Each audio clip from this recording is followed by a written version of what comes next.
Hello, cool people. This is Helium Lemon 15, and welcome to another episode of Fluidity. This is part 12, and in last episode, I said we would be doing more antiquing. I've been thinking about that all day today, just strong bad saying antiquing. I have no idea why.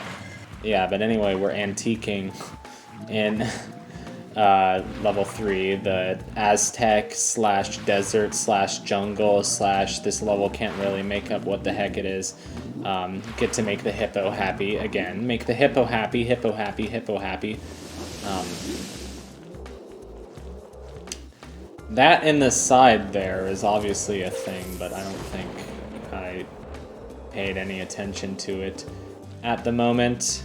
But hopefully I will pay attention to it at some point, because gosh, I need to pay attention while I'm playing this game. I'm such a moron. Anyway, we have a lot left to explore in Chapter 3. So this is basically the first we're seeing of the left page. And we get this song. This song is so cool. This is like one of the more harmonically complex songs in the game, so it's cool that. But it's like at the same time it still has that kind of relaxing, like, oh, I'm working on a puzzle sort of feeling to it. So I don't know, it's a very cool vibe. There's a thing where you have to like press down 2 switches at once. I think it's kind of a cool idea. There's a zebra, just hanging out.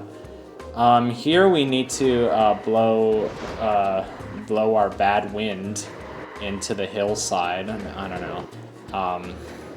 And I wanted to get this rainbow flower. But yeah, the cloud sections of this game can get pretty frustrating. Because you're trying to avoid all this stuff, and there's all this wind blowing on you, and you make kind of like a thunder sound when you die. It's kind of cool. Yeah, you have to avoid all this stuff, and you're blowing wind, and you have to blow it in these specific angles, or it won't blow away the purple clouds, and you got these goop hornets trying to poop on you, and I don't know. I don't know why I'm making so much poop humor today, but I don't know.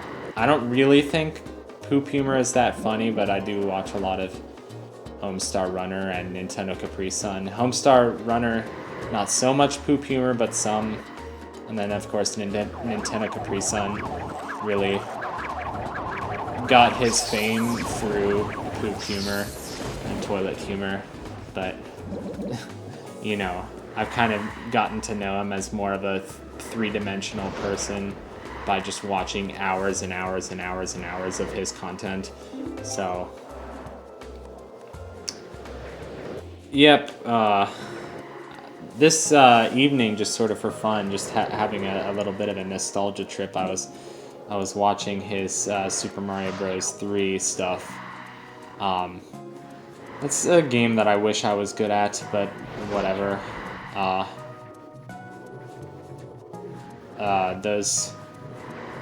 Those older games really are so much about like having quick reflexes and learning patterns, so you really have to have a little bit more patience for dealing with them. Here's a thing over here. We'll see that in a little bit. There's some stuff up there. We might not see that in this episode, but we're just, slowly but surely. These like mini rainbow drop things remind me of Mango Plumo. I have no idea why. Nobody's gonna know what Mango Plumo is, but that was one of my favorite games as a kid. Here, please get the rainbow flower without dying. That would make me very happy. It's right there. There's a rainbow drop over to the left. I like these guideposts. They're like, go here. This way, that way. Oh, my capture card is having some demented audio. I keep getting nostalgic for Donkey Kong Country 3 while watching these videos. I have no idea why it is.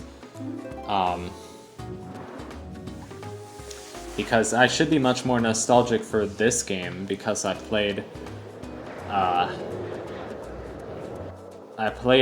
playing this game since 2010 or 2011, I think 2011, and I've only been playing Donkey Kong Country 3 since maybe 2017 or 2016. But it's weird. It's like you'd think, like, you know, doing these LPs does bring up these opportunities, like, you know, telling these stories of like nostalgia about specific things in the game. And you talk about nostalgia, of course, a lot. That's certainly a big part of doing these LPs, is like sharing your nostalgia for a game with somebody else.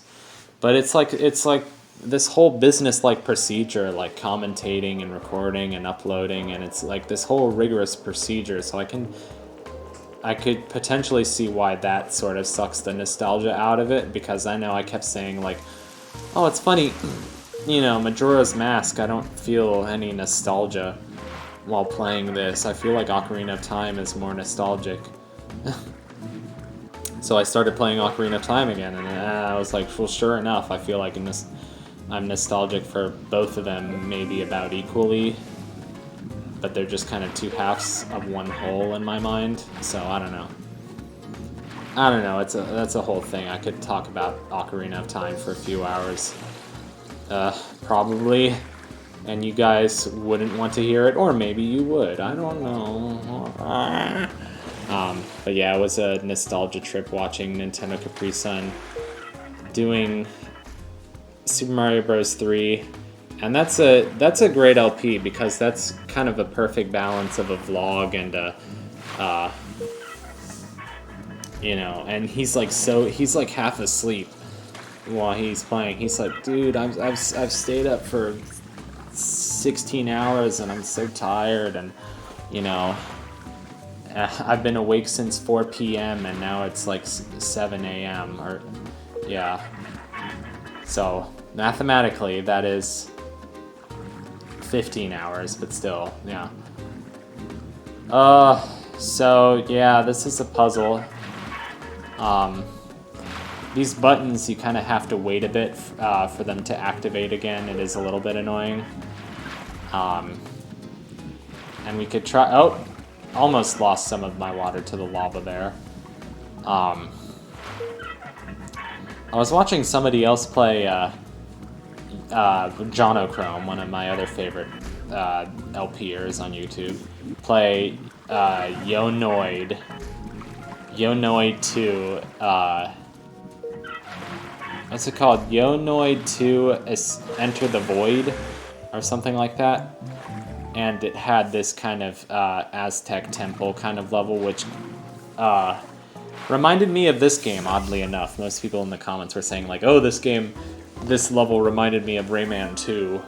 And that level reminded me of this game, because I've played this game, but not Rayman 2. Rayman 2 is on GOG, funnily enough. So is Rayman 3, and they're pretty cheap.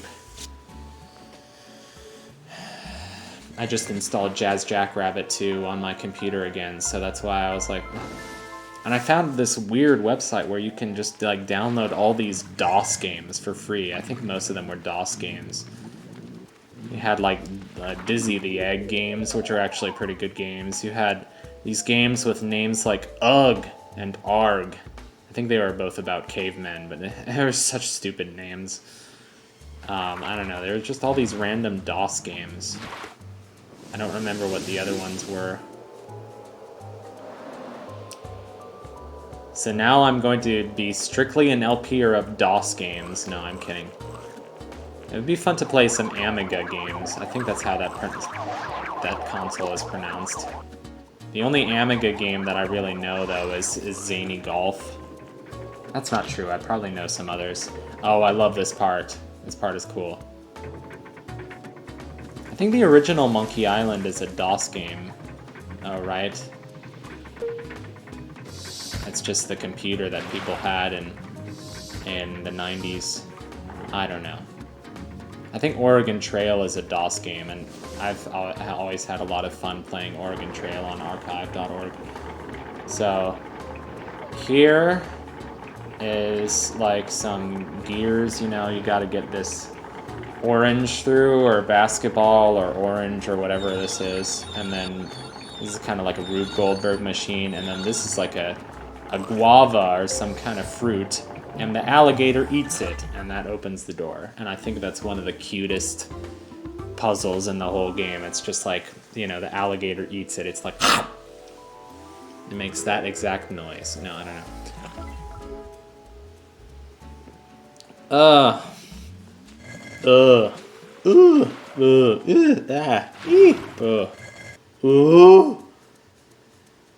Am I a cow? Apparently. Oh. and do it all over again. Yeah, no, I just made that noise because, like, my throat was hoarse and I wanted the world to know. So I was like, oh, man. So my parents and I went to Bryant Park today.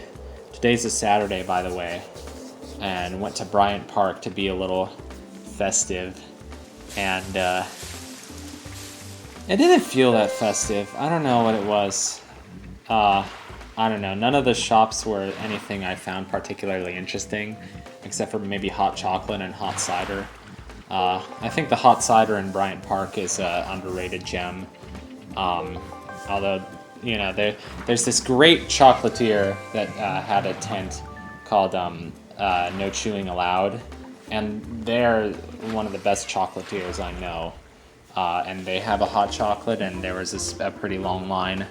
Of course, long lines mean less people these days, because like people are standing 6 feet apart, or less, probably like 4 feet. But, you know, if it's being enforced, they're standing like maybe 4 feet apart. But I don't know. There's just like little butterflies in cases, or there's like spices in jars, or there's like soap and like socks, and nothing that made me feel particularly festive. It's kind of a weird thing. I don't know why I felt so depressed. I was like, just like being outside with like a whole bunch of people. And sometimes just like, it's a funny thing, like feeling like I'm sort of on a leash, just following my parents around, often makes me like feel a little bit like I don't have freedom, so that sort of makes me depressed. So I need vacations from the city, because the city is really exhausting, but sometimes I'm like, oh, I wonder why I just don't feel like I'm really having fun. And then I'm like, oh yeah, I know, I feel like I'm kind of on a leash following my parents around, and that feels really draining to me. But it's a fact that I kind of can't escape. I mean, I could take, you know, buy more bus tickets and go on more trips just kind of by myself. I don't have friends that I go on road trips with. And, you know, I don't have a car, and I don't know how to drive, so... Oh, it's the whole thing. But yeah, anyway, we got the book. We got the book! It sounds like we're in school. We got the book. And then we went to Red Lobster and waited around a bit. And that was also kind of draining, I don't know. Just being in an empty restaurant and not being able to sit down, or not being able to eat or sort of relax, or and there was like football on TV, and I hate football, and Fox News on TV, and I hate Fox News. So, but yeah, it was just like my dad went there to get some gift cards for my mom's family, and like I do really like Red Lobster. You know, sometimes it makes me kind of sad that, like, you know, I can't sit down in a restaurant and eat with my parents. But I don't know. I feel like I'm just a little bit too easily depressed these days. And kind of part of me just like would really like to just be more independent from my parents, I guess. I don't know what it is. So this is another long and involved puzzle. We got a purple gear and a yellow gear. And we have a grate that only the cloud can go through. And when you see that, that means there's a balloon somewhere. Oh, balloon puzzles in this game are just really draining. It sounds so depressed, man. I thought I was really I thought this was like my #1 favorite game, or #2 or whatever, and I really do love this game, but like, I feel so drained just watching this and knowing that like, oh, these balloon puzzles are really frustrating, man. Well, games are frustrating because, you know, they are rules and systems that you sort of have to figure out and have to master. And, you know, part of that involves being frustrating because, you know, you're going to be frustrated if you can't master the system at first. So we have to go up here, actually, to get the other gear. I think one of these gears is like a puzzle piece, and one of these gears is like a rainbow drop, so it's a whole thing. I like this part. At least it's a little bit more lush and a little bit more greenery. Anti-King. I watched the final episode of Strong Bad's Cool Game for Attractive People. Yeah, I miss watching more Big Tip on a Bus. I really do like his personality. I really do like his humor. Just saying just how random is his sense of humor. Kind of non sequitur, kind of esoteric sometimes. Just really finding random words funny, and that's something that I really appreciate, and I found that a lot of people don't kind of appreciate it as much as me. Maybe they would appreciate it in context, but like, you know, a lot of people just, I know for a fact that a lot of people, was like trying to explode this pile of rocks out of the way, and I was like, no, that's not a thing. I wish it was, but yeah. But anyway, yeah.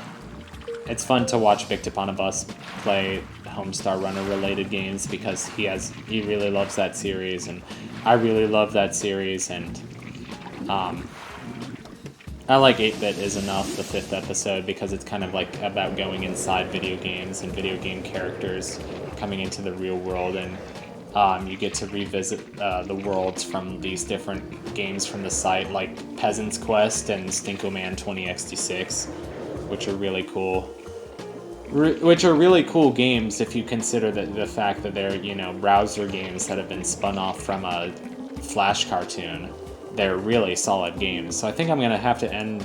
I love these like rock formations, like buttes, I guess. They look like Arizona or Utah or something. So this is a bit more of an involved puzzle. It's gonna take us a while, and in the next episode we'll be able to do more stuff. But I'm gonna beatbox for the last 5 seconds of this video. No, I'm kidding. There's no time left. There is no time. There is no time. There is no time.